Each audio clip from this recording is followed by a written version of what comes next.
Bien-aimés, je vous salue dans le nom puissant de Jésus-Christ, notre Seigneur et Sauveur, qui est le chef de l'Église. Amen. Et le thème, on est toujours dans le thème, l'Église. Alors, on avait vu donc, la dernière fois, pourquoi Jésus a dû créer sa propre Église. On a vu ces points-là. Alors, on va continuer encore. Il y a 2 points à aborder. 2 points à aborder. Alors, les 2 derniers points, qui pourraient me dire pourquoi Jésus a créé son Église? Ça se trouve dans Acte. Acte 2. Donc, je vous donne une piste. Acte 2. Acte 2. Pourquoi Jésus a créé son Église? Jésus a créé, il a constitué l'Église, n'est-ce pas? Pour que les hommes soient sauvés. Ouais, mais ça on a déjà vu, hein? C'est les points. Autre point. Pourquoi? Ben, Jésus l'Église a été créée par Jésus et elle a été constituée par qui? Je vous donne une piste. Les apôtres, ils étaient, je vous rappelle, tous dans la chambre haute. Oh Seigneur, viens à notre secours, viens, on a besoin de toi. Donc qui a constitué? Qui est venu? Amen. Voilà. Donc, pour manifester, Jésus a créé l'Église pour que le Saint-Esprit constitue cette Église. Donc, qui est à la tête de l'Église? Le Saint-Esprit. Donc, Jésus a créé son Église pour que le Saint-Esprit siège dans l'Église. C'est pour ça qu'il a dit que là où 2 ou 3 sont assemblés en son nom, il est au milieu. Donc, il prend soin. Jésus prend soin de l'Église. Jésus prend soin de toi. C'est pour ça qu'il t'a envoyé le Saint-Esprit. Le Saint-Esprit, vous savez, dans l'Ancien Testament et dans les synagogues ou dans les temples qui ont été détruits, était réservé, était vraiment donné, transféré à 2 catégories. On va dire les rois, les prophètes. David et les différents prophètes. À part ça, personne. Donc, la promesse, c'était l'envoi du Saint-Esprit. Avant que Jésus ne s'en aille, il dit, je dois m'en aller. Il est avantageux pour vous que je m'en aille, parce que je dois vous envoyer le Saint-Esprit. Jésus a bâti l'Église pour que le Saint-Esprit constitue cette Église-là. Donc c'est l'Église de Jésus-Christ, mais qui fonctionne par le Saint-Esprit. Et ça, c'est fondamental. À partir de là, tout va changer. Religion, relation. Présence de Dieu qu'on invoque, à puissance de Dieu qui se manifeste. Donc l'Église, c'est une puissance de Dieu. C'est la puissance du Saint-Esprit. C'est le feu du Saint-Esprit. Ah, on dit, ah non, le feu du Saint-Esprit, non, non, non, attention. Il ne faut pas l'invoquer. Mais si, il faut l'invoquer dans certaines circonstances. Mais souvenez-vous ce qu'on avait dit, hein, lorsque les apôtres étaient fâchés parce qu'ils avaient, des villageois n'avaient pas voulu recevoir Jésus. Il a dit, on va faire descendre le feu de Dieu sur eux pour les consumer. Jésus dit, surtout pas. Je suis venu pour eux et toi tu veux les détruire. Donc le feu du Saint-Esprit, c'est pas pour détruire des gens. Amen. C'est pas parce que tu es fâché contre un sorcier que tu vas envoyer le feu du Saint-Esprit sur le sorcier. Non, la Bible dit qu'on n'a pas lutté contre la chair et le sang, mais contre qui? Les esprits mauvais qui sont où? Dans les synagogues, à l'intérieur des gens et même dans l'église. Voyez? Donc ça c'est fondamental. N'envoie pas le feu du Saint-Esprit comme ça. Jésus a dit non, non, non, non. Ce sorcier-là, moi je veux le sauver. Et toi tu veux le détruire. Ça ne marche pas. L'église, dans la puissance du Saint-Esprit, ce n'est pas pour détruire ceux qui ne te plaisent pas. Ceux qui sont mauvais, ou tu penses que lui doit être sorcier, j'envoie le feu. Et s'il n'est pas sorcier? Alors là, tu as des comptes à Dieu. Toi, l'Église ne peut pas faire utiliser la puissance de Dieu comme ça. Ça ne marche pas. Même dans l'Église, tu as un sorcier qui rentre dans l'Église. Non, j'envoie le feu sur ce sorcier-là. Mais non, mais ça va pas, non. Oui. Mais on peut envoyer le feu sous l'esprit de la sorcellerie. Sur les démons. Les démons. La Bible dit que les démons, ils tremblent. Quand la présence de Dieu est là, les démons tremblent. Voilà. C'est pour ça que tu as des églises là, même des églises chrétiennes chrétienne, entre guillemets, repère de démons. Repère de démons, pourquoi? Parce que l'Église n'est plus, qui a été constituée par le Saint-Esprit, le Saint-Esprit n'est plus là. Et si le Saint-Esprit n'est plus là, qui est là? Automatique. Enfin, Satan, parce que le diable, il n'est pas partout dans toutes les églises, mais il envoie des agents. C'est pas le diable, hein. C'est des esprits mauvais. Et beaucoup d'églises sont sous le contrôle comme ça. Beaucoup. Beaucoup, beaucoup, beaucoup. Alors, donc, pourquoi Jésus a créé donc, la nouvelle église? Pour manifester la puissance du Saint-Esprit et que le Saint-Esprit conduise l'église. Alors, acte 2, c'est le début de l'église, quoi. À part Pierre, sur toi, sur ce roc, je bâtirai mon église. Ok, ça c'était la parole. Mais pour que la parole soit manifestée avec la puissance de Dieu, c'était acte. Sans le Saint-Esprit, bien aimé, c'est religieux. C'est-à-dire que tu peux même quitter, tu peux abandonner Jésus comme Pierre avait abandonné, comme les 12 apôtres ont abandonné, comme Judas a vendu Jésus. C'est la religion, ça amène à la mort. La religion égale mort. Saint-Esprit égale relation. C'est fondamental. Donc, pourquoi Jésus a créé son Église? Pour vivre une relation par le Saint-Esprit. Et après, l'organisation, on verra qu'il y a les apôtres dedans. Mais là, on n'est pas dans l'organisation encore. Hein. On est pourquoi Jésus a créé l'Église? Pour y mettre 5 ministères. Ça, c'est un point qu'on va aborder après dans l'organisation de l'Église. Comment l'Église fonctionne. Qu'est-ce qu'il a mis à la tête? C'est Éphésiens 4, 11. Alors, donc, acte 2, l'Église devait recevoir la puissance du Saint-Esprit par un baptême de feu. C'est acte 2. Qui connaît ça? Tout le monde. Mais est-ce que les églises vivent ça? Est-ce que les églises... Oh oui, on te baptise d'eau, au nom de Jésus. Après, on va imposer les mains pour que tu reçoives le baptême du Saint-Esprit. Amen. Le problème, c'est qu'on ne voit rien. Est-ce que tu vois le feu? Est-ce que tu vois le feu comme... Allô? Est-ce que... Après, il y a un problème avec le micro. Alléluia.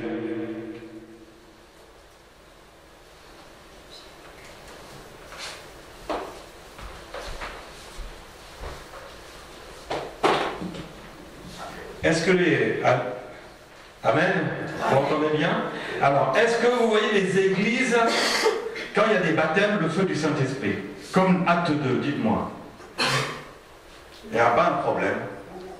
Est-ce que le Saint-Esprit est réellement en action dans l'église? Oh oui! Ah oui, parce que des fois, quand on chante là, j'ai des petits frissons là. J'ai mes poils, ils sont tous debout. Le Saint-Esprit m'a visité, alléluia. Bien aimé, c'est tes émotions. C'est des émotions. Mais ça peut être aussi le Saint-Esprit qui vient te visiter, mais non, c'est pas le feu ça. Sinon, tu sentirais le cochon brûlé. Tant que tes poils brûlent là, ça sent le cochon brûlé. Alors, acte 2, versets 1 à 4. Le jour de la Pentecôte, ils étaient tous ensemble dans le même lieu. Tout à coup, vint du ciel un bruit comme celui d'un vent impétueux. Alléluia. Bien aimé, dans l'église, tu dois avoir un vent.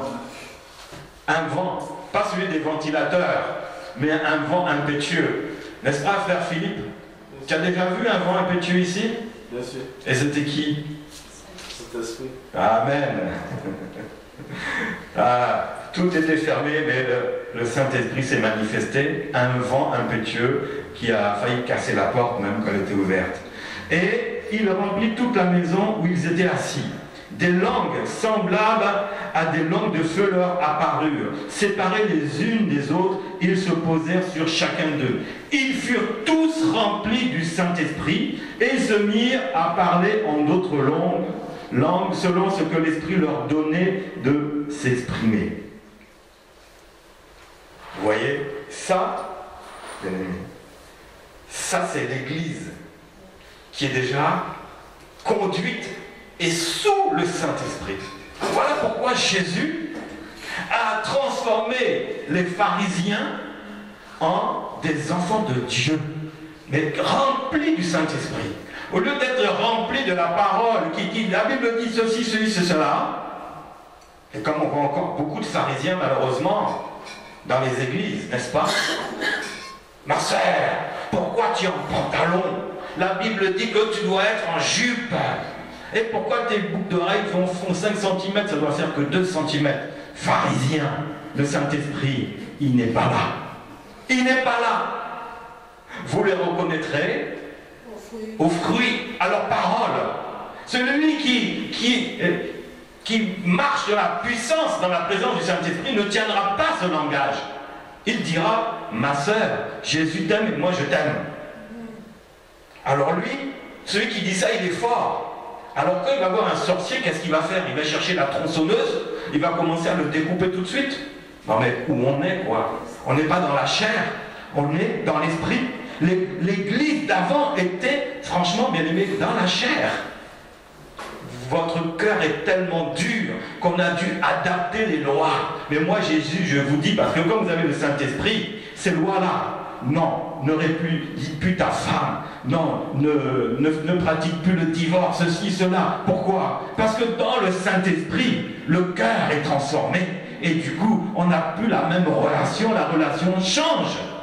C'est ça l'église dans la puissance du Saint-Esprit, c'est pour que la parole de Dieu devienne vivante, réelle et puissante dans ta vie. C'est ça qui est fondamental. Voilà pourquoi Jésus a créé son église, pour vivre la parole, que la parole devienne vivante. Hébreux 4:12, car la parole de Dieu est vivante et efficace. Elle va séparer tout ce qui est esprit de chair. C'est la séparation. L'église de Jésus-Christ, c'est la séparation. Par le Saint-Esprit, tu es séparé de la chair et de l'esprit. Et quand ton esprit devient disposé, parce que ton esprit, il est contrôlé, il y a le feu qui est rentré dans ta vie, ton esprit est sous le contrôle du Saint-Esprit, tu n'es plus dans la chair. Tu n'es plus à regarder ta sœur, toutes les femmes sont jugées, vous êtes ceci, vous êtes cela. Non, ce langage a disparu. C'est fini. Ça, c'est l'église d'avant, synagogue pharisien. Les pharisiens sont remplis dans l'église de Jésus-Christ. Mais Jésus n'a pas voulu cela. Je vais vous dire même, il y a même des sœurs qui ont quitté l'église à cause de ça. Vous vous rendez compte? Parce qu'elle allait dans d'autres églises et elle entendait dire oui, la femme ceci, la femme cela, pas de pantalon, des jupes, pas de bijoux, pas de maquillage, etc. Elle quittait l'église. Elle dit, mais je me sens pas à l'aise là. Elle vient ici, oh, là, on dit là, il y a la liberté. Ne t'habille pas comme une prostituée non plus. Habille-toi vraiment comme l'Esprit de Dieu te le dit. Amen. Et voici que quelqu'un se lève, un homme dans l'église, un pharisien qui commence à faire le tour de toutes les femmes de l'église. Et ça arrive à mes oreilles. Mais il la casse, il a mené vraiment là. La dame qui a entendu ça dit, ah non, c'est pas possible. Ce n'est pas possible. Moi je croyais que cette église était bien. Mais est-ce que c'est venu de qui? C'est pas venu de moi. C'est venu de quelqu'un qui commence à appeler le tour, qui fait le tour de toutes les femmes. Pharisien, religieux, et il n'est plus là. En attendant, il a découragé les personnes qui sont parties, et maintenant en salissant le nom de l'église. C'est-à-dire qu'elle a sali Jésus. Lui, il a sali Jésus, elle a sali Jésus. Elle rendra des comptes. C'est tout. Mais toi, bien-aimé, ne regarde pas cela. Regarde à ta relation.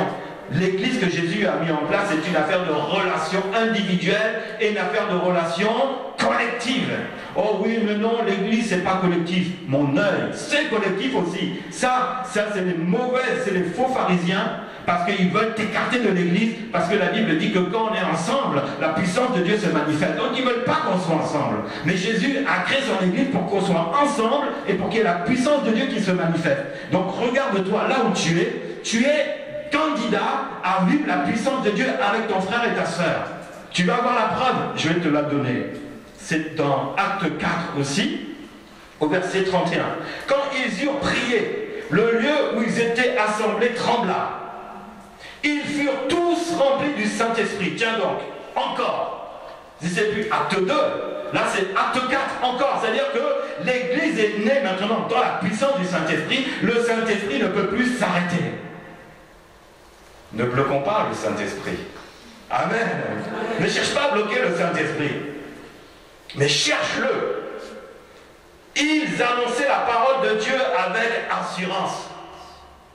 Bien-aimé, cherche, regarde-toi comment tu annonces la parole de Dieu. Cherche à annoncer dans la vérité, avec assurance, sois zélé pour la parole de Dieu. Et là tu vas voir, le Saint-Esprit est en train de t'utiliser. Et la multitude, au verset 32, la multitude de ceux qui avaient cru n'était plus qu'un cœur et une âme. Et nul ne disait que ses biens lui appartenaient en propre, mais tout était en commun entre eux. Vous voyez, l'Église, c'est quoi? C'est fondamental. C'est fondamental. Parce que tu as des riches dedans, des moins riches et des pauvres qui vont venir. Mais personne ne manquait de rien. C'est pas être ensemble, ça. C'est fondamental. Qu'il n'y ait pas de nécessité dans l'Église. Que celui qui dit que je n'ai pas à manger puisse manger. Parce que Jésus a voulu qu'il y ait un partage fraternel. Une communion fraternelle. Donc si l'Église n'a pas ça, comment tu vas vivre ta communion fraternelle avec tes frères et tes sœurs? Tu vas la vivre où? Nulle part. Ce n'est pas possible. C'est pour être en communion avec le Saint-Esprit. Ok, on peut être seul en communion, c'est normal. Mais comment vas-tu le rencontrer si personne ne te l'enseigne? Et quand Paul avait visité des disciples de Jean-Baptiste, il leur a annoncé le Saint-Esprit. Il dit, mais ah bon? Nous on ne savait pas qu'il y avait un Saint-Esprit. Pourquoi? Parce qu'ils priaient dans leur maison et ils n'avaient aucune information sur le Saint-Esprit était manifesté dans l'église primitive. Eux étaient dans leur maison, ils ne savaient pas. Ils avaient été baptisés du baptême de Jean et c'était tout. Et Paul a dit, non, maintenant je vais vous baptiser du baptême de Jésus-Christ. Et quand il était baptisé, ils furent tous remplis du Saint-Esprit.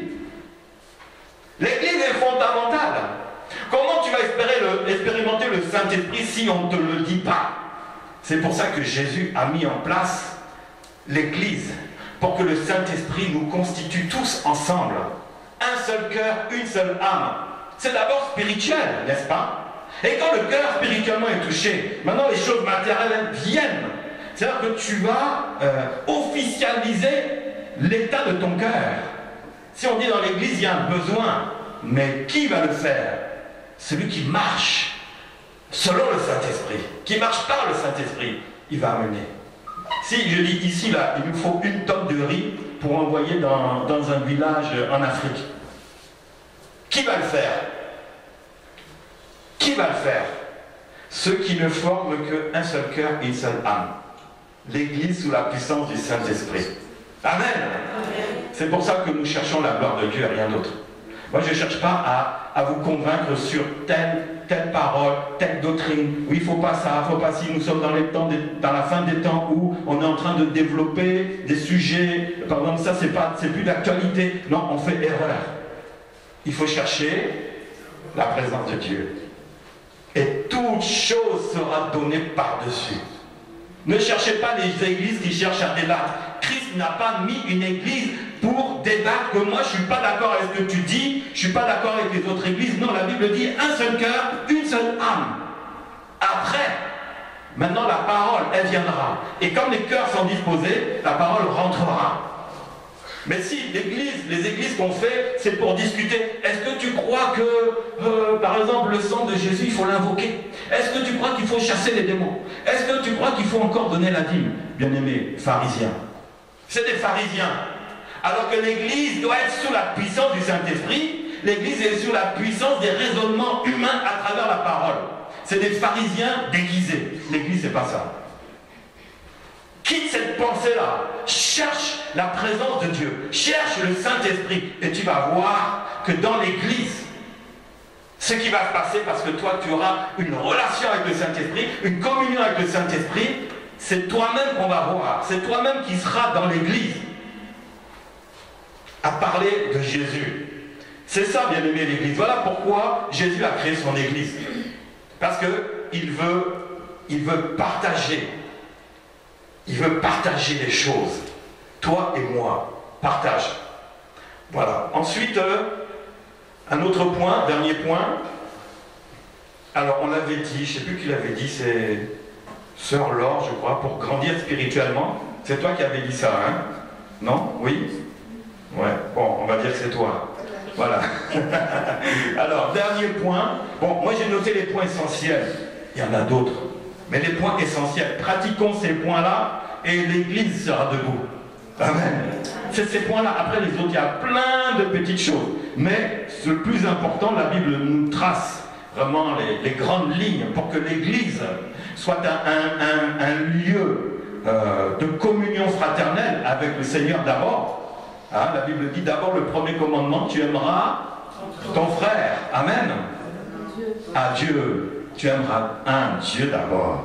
De tout ton cœur, toute ta force, toute ta pensée. Et ensuite, le deuxième commandement qui est important, tu aimeras ton frère. C'est ça l'Église. D'abord, tu aimes Dieu et Dieu va te transformer le cœur pour que tu aimes ton frère et ta soeur. Et tu arrêteras de dire pourquoi tu as mis un pantalon? Non, là c'est terminé. Tous ces raisonnements à la poubelle. L'Église, c'est pas ça. C'est pas ça l'Église.